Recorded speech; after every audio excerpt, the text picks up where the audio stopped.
Can you hear us? Yeah. All Can right, you hear me? cool. Okay. Yep, we got you. Guys, we got Mike Davis here to answer questions you guys have for him. Let's continue using that raise hand function if we can. And Miles, we can start off with you, and then we'll go to Nate. Mike, Miles Simmons from Panthers.com. What is your mentality now? I mean, now that we know that Christian McCaffrey is going to be out for a few games, how are you feeling going into this week? Miles, I'll just take it every day like how I've been having it. Just prepare like you're the starter. Just make sure I know everything, and you know what I mean. Don't do too much, basically. Just do what I do, basically. Mike, something a little bit different. The governor yesterday announced that 7% of fans might be able to get back to the stadium very, very soon. Talk about the excitement of getting those guys back, and it's almost like it's a thing that's kind of taken for granted, even at home and even on the road. How much you guys might be missing the fans? I think that's pretty exciting. I feel like it's better some than none.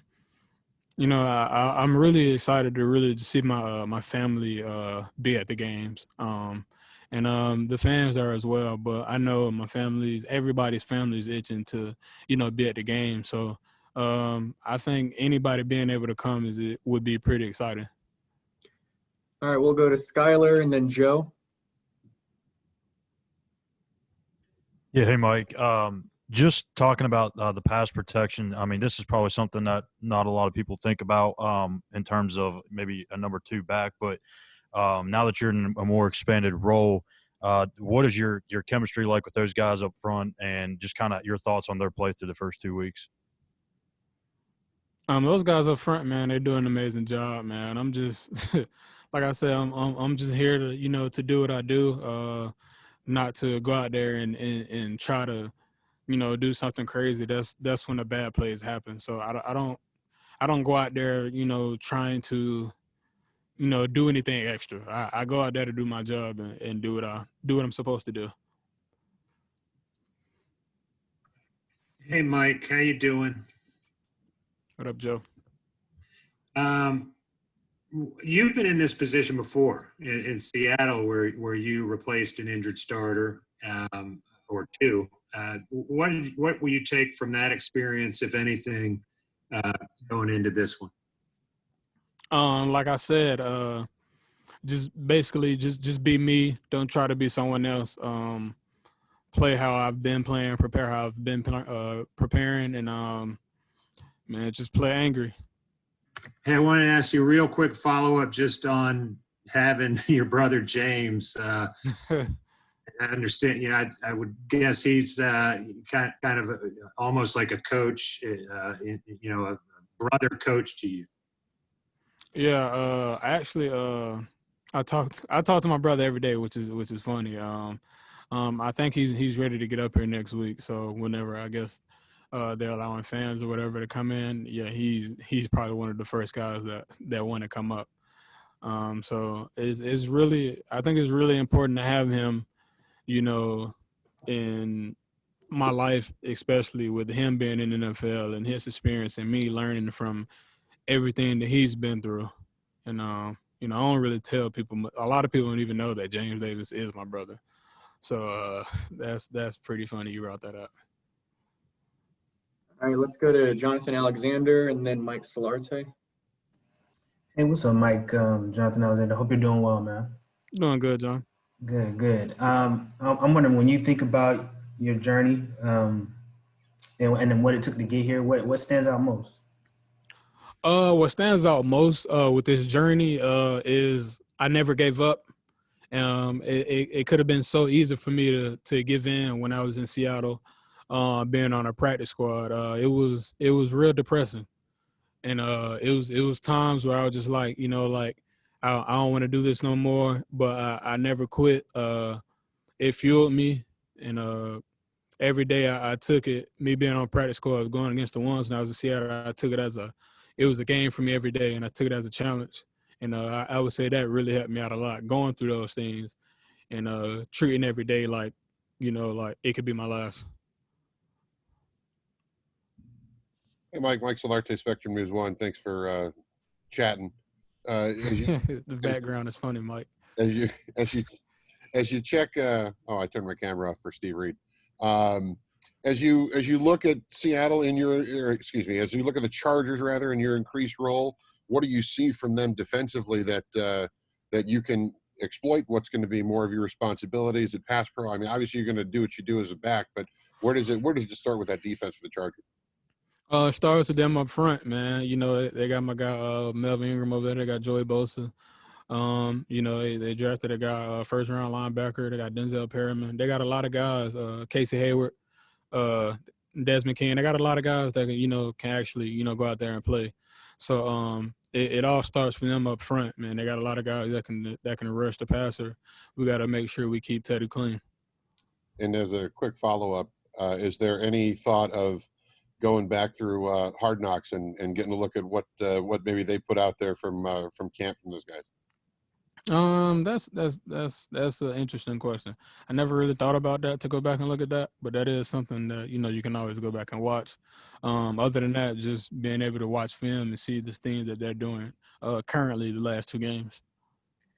Let's go to Steven and then David Newton.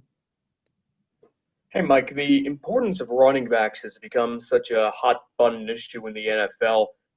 And I know there's the argument out there that basically one running back is as good as another, especially when it comes to a guy like Christian. How does it make you feel when people say that about your position, and especially about a guy like Christian who's been an All-Pro?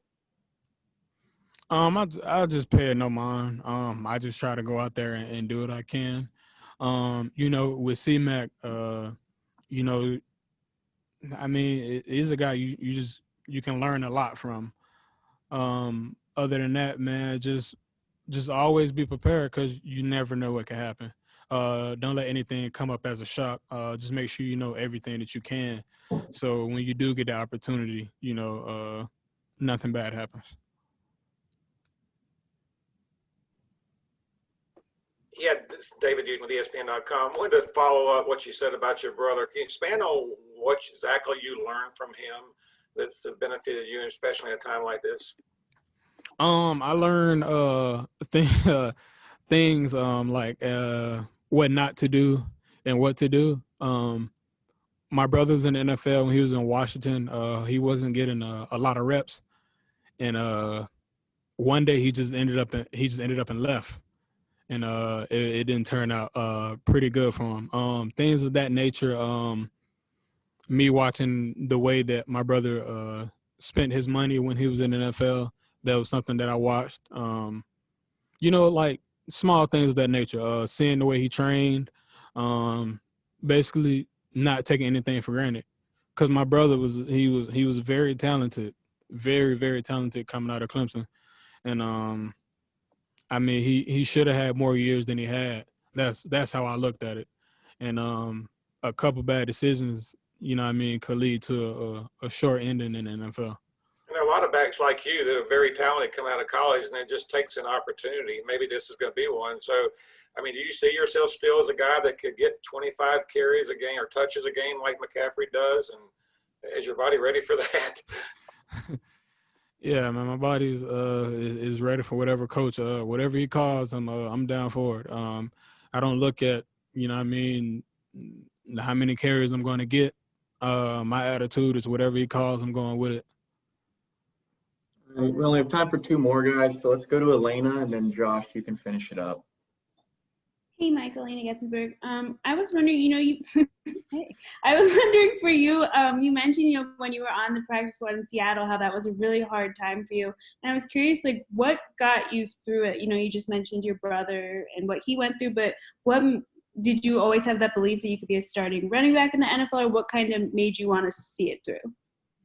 I always had a belief, but I stumbled across Eric Thomas, motivational speaker, and this video I used to watch, it was headline UOU, and I used to watch it every single day at 6 a.m. And that was one of those things that would legit get me through the day. And I mean, I watched it consistently, and something like that legit got me through the day. I mean, my family, they can get you through the day, but it was just like me watching that video inspired me to that, you know what I mean? You control what you can control, basically. And that was one of the things I took on. And as I just kept watching the video, it kept fueling me every day. And I was thinking to myself, like, you love this game. This is what you want to do for a long time. Don't just let it slip out your hands. So that really motivated me every day, ET.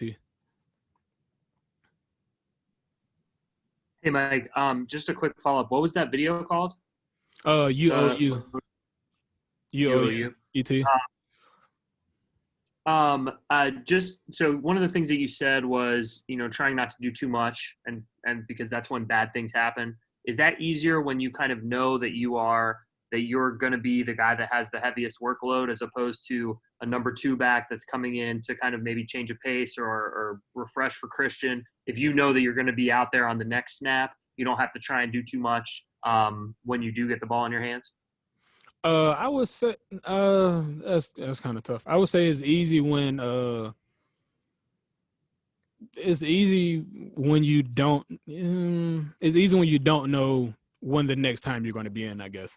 To go out there and try to make a big play and end up, you know what I mean, not going the way you want it to go.